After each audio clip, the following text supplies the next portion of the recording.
ऐसा आपके साथ कितनी बार हुआ है कि आप किसी दुकान गए हैं, आपने अच्छी अच्छी शॉपिंग कर ली और उसके बाद काउंटर पर जब आप आए तो एक आदमी ने बोला सर मोबाइल नंबर।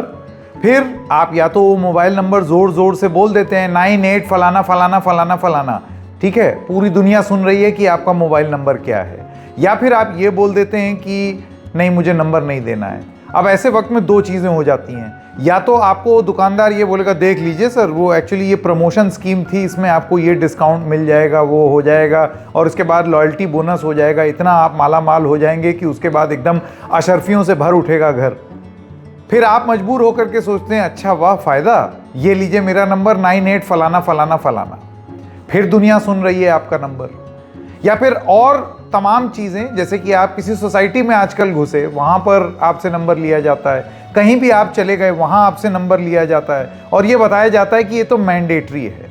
यहाँ तक कि तो अब आप बाल कटाने गए तो वहाँ भी आपसे नंबर लिया जाता है कि सर आपका बिल आपके फ़ोन पर आएगा, एक OTP नंबर आएगा वो दे दीजिए। OTP के बिना तो अब इस देश में कुछ होता ही नहीं है। एक दिन में औसतन कम से कम मैं तो 5 से 7 OTP दे देता हूँ, यानी कि नंबर देने की मजबूरी। लेकिन अब ये सारी चीज़ें बदल सकती हैं। अब इस तरीके से नंबर मांगना कानूनी अपराध हो सकता है और इसके आधार पर सर्विस डिनाई कर देना वो भी अपने आप में एक अपराध हो सकता है। ये नए प्रावधान क्या हैं, आइए इनके बारे में बात करते हैं। नमस्कार, मेरा नाम है संकेत उपाध्याय और आप देख रहे हैं इशारों इशारों में। तो सबसे पहले आपको ये बता दूं कि एक कानून है जिसका नाम है digital personal data protection act 2023 और उसमें कुछ प्रावधान हैं जिसके हिसाब से पर्सनल डेटा प्रोटेक्शन एक्ट के, digital personal data protection act के इन प्रावधानों में अब retailers can not ask for your phone numbers allowed, seeking verbal disclosure will breach data laws, businesses must rethink info use. अब इसका मतलब क्या हुआ? इसका मतलब जैसे कि मैंने आपको बताया कि एक काउंटर पे खड़े होकर के कोई जोर जोर से आपको अपने नंबर का उच्चारण करने के लिए मजबूर नहीं कर सकता और ये वजह नहीं बन सकती कि आपको ये बोल दिया जाए कि नहीं सर सॉरी फिर तो हम नहीं दे पाएंगे, वो एक्चुअली OTP आना था या बिल जाना था इस वजह से। उसका कोई और तरीका ढूंढना पड़ेगा या फिर आपसे आपकी रजामंदी लेनी होगी। इसका मतलब आप बोलें कि हाँ ठीक है मैं नंबर दे दूं। ऐसे में भी नंबर आपसे जोर जोर से उसका उच्चारण नहीं कराया जा सकता। दूसरी चीज, इन कंपनीज को यह आश्वासन देना होगा कि वो इस नंबर को किस चीज के लिए इस्तेमाल कर रहे हैं और वो ये आश्वासन दें कि ये नंबर बहुत कम समय के लिए उनके पास स्टोर होगा और उसके बाद वो आगे चल के इसको कर देंगे डिलीट। ऐसा कभी होता है? कभी कोई दुकानदार लिया हुआ नंबर डिलीट कर देता है और अगर वो कह देगा मैं डिलीट कर रहा हूं और नहीं करता है तो आपके पास क्या हक है? आप कैसे पता कर पाएंगे कि उसने नंबर 1 अपने सर्वर में आपका नंबर रखा हुआ है और नंबर 2 इस बात की गारंटी कहां है कि उसने आपके नंबर को आगे किसी और बिजनेस को नहीं दे दिया? भाई जो पूरा कॉन्सेप्ट है पेस्की कॉल्स का, पेस्की कॉल मतलब आपको जो फोन कॉल नहीं चाहिए, नमस्कार सर मैं फलाने बैंक से बोल रही हूं, नमस्कार सर मैं ये प्रॉपर्टी एजेंट बोल रहा हूं, बड़ी अच्छी डील्स आई हैं। अब ये नंबर आपका मिला कहां से? ये नंबर अक्सर लीक होते हैं। ये नंबर इसी तरीके से दुकानों पर इधर उधर आप जहां नंबर दे देते हैं OTP के लालच में, डिस्काउंट के लालच में, दरअसल आप खुद एक प्रोडक्ट हैं। आपको वो जो डिस्काउंट दिया जा रहा है वो आपको लग रहा है कि आपको डिस्काउंट मिल गया, बदले में आपका नंबर बिक गया। और इसी सब चीज को प्रोटेक्ट करने के लिए ये DPAP एक्ट है। DPAP एक्ट में businesses will be required to collect and handle customer information such as mobile numbers and privacy safeguards along with explicit consumer consent। जब तक मैं बोल ना दूं कि हाँ ठीक है ले लो, तब तक आप नंबर नहीं ले सकते।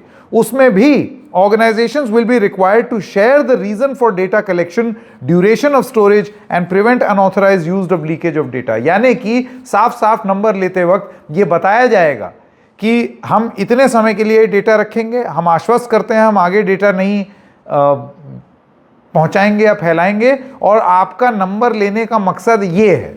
ये चीज़ आपके पास आ जानी चाहिए, नहीं आई तो फिर एक्शन हो जाएगा। और इस सब के बावजूद इस कानून में ये भी लिखा हुआ है कि अब ये वजह, अगर आप नंबर ना दें तो ये वजह नहीं बन सकती है कि आपको सर्विस डिनाई कर दी जाए। इतनी सब बातें सामने आ गई हैं। अब इसी से जुड़ी हुई तमाम चीज़ें हैं जो मैं आपके सामने प्रस्तुत करना चाहता हूँ। देखिए, जैसे एक जो सबसे बड़ी बात है, जिन जिन सर्विसेज में मोबाइल नंबर शेयर करना अनिवार्य है, जैसे कि आपका मोबाइल का टॉपअप। अब आप मोबाइल में टॉपअप करेंगे तो जाहिर सी बात है मोबाइल का नंबर देना पड़ेगा।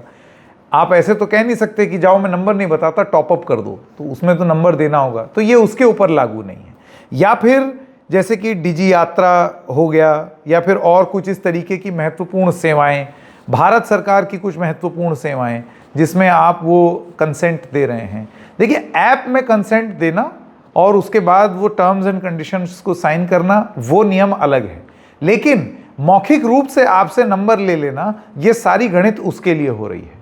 मौखिक रूप से आपसे कोई यूं ही नंबर आपका मांग ले और जोर से मांग ले, उस पर ये अंकुश लगाता है, लेकिन ये बाकी सब चीज़ों पर अंकुश नहीं लगाता है, खास तौर से जो क्रिटिकल फंक्शन है। यहीं से एक प्रॉब्लम शुरू होती है, और प्रॉब्लम ये है कि आप कैसे डिफाइन करेंगे कि क्या चीज़ क्रिटिकल फंक्शन है और क्या चीज़ लोक लुभावन है। और इसमें जो सबसे बड़ा अड़चन इस देश में आने वाली है वो है वन टाइम पासवर्ड। अरे साहब, जैसे कि मैंने आपको बताया, 5 से 7 OTP तो मैं ही एक दिन में दे देता हूं, आप अनगिनत देते होंगे। अब आप ये सोचिए कि कितने धंधे, कितना काम, आपकी कितनी सारी चीज़ें रुक जाएंगी अगर ये नंबर देने से आप मना कर दें या आप ऐतराज़ कर दें। अगर OTP देने के नाम पर आपका कोई नंबर ले रहा है तो फिर उसके ऊपर ये नियम लागू होगा या नहीं होगा कि वो आपका नंबर कब तक स्टोर कर रहा है। वो आपका नंबर कह तो रहा है कि मैं OTP के लिए स्टोर कर रहा हूं, फिर तो एक बार OTP हो जाए तो नंबर डिलीट हो जाना चाहिए। लेकिन OTP का पूरा कॉन्सेप्ट क्या है, ये चिन्हित कर लेना कि जिसको देना है उसी इंसान को एक कोड ले करके हमने गुड्स या सर्विसेज दे दी। हैप्पी कोड भी आजकल आता है कि आप मेरी सेवा से संतुष्ट हैं तो ये 4 डिजिट का कोड होगा, वो दे दीजिए। आप मुझे ये बताइए कि बाद में इसको फॉलो अप करने के लिए आपने OTP तो दे दिया, बाद में आपको इस सर्विस का फॉलो अप करना होगा, तो फिर आप इसी फोन के सहारे से वो फॉलो अप करेंगे। जब फोन नंबर अनिवार्य नहीं होगा या OTP दे करके अगर खत्म कर दिया जाएगा, तो क्या ये मजबूरी नहीं गिनाई जाएगी? ये नहीं बोला जाएगा कि देखिए ये नंबर इसलिए हमने रखा हुआ है लॉन्ग टर्म के लिए क्योंकि फलाना फलाना मजबूरी।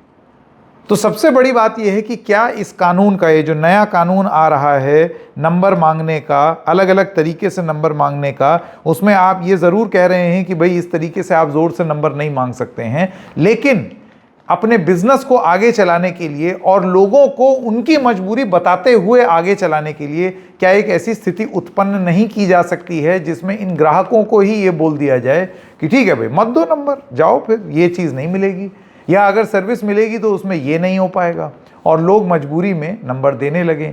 या फिर जितने बिजनेसेस हैं वो इस पूरे कॉन्सेप्ट को ही पलट दें, वो किसी और तरीके से आपका नंबर लेने की कोशिश करें। और सबसे बड़ी बात, अगर सपोज सब किसी ने अपना वो बता दिया कि ठीक है हम नंबर स्टोर नहीं करेंगे, और फिर भी अगर नंबर स्टोर कर रहे हैं, तो आपके पास बतौर ग्राहक ये क्या हक है कि आप पता लगा पाएं कि आपको वो जो घटिया कॉल आई है, वो घटिया कॉल दरअसल एक ऐसे इंसान के द्वारा दिए गए नंबर से आई है जिसको आपका नंबर मांगना ही नहीं चाहिए था, लेकिन उसने कुछ कह करके आपसे नंबर ले लिया। आप पता कैसे करेंगे? समस्याएं बहुत हैं, लेकिन चलिए one step at a time. इशारों में बस इतना ही, फिर मिलेंगे किसी और मुद्दे के साथ, तब तक के लिए नमस्कार।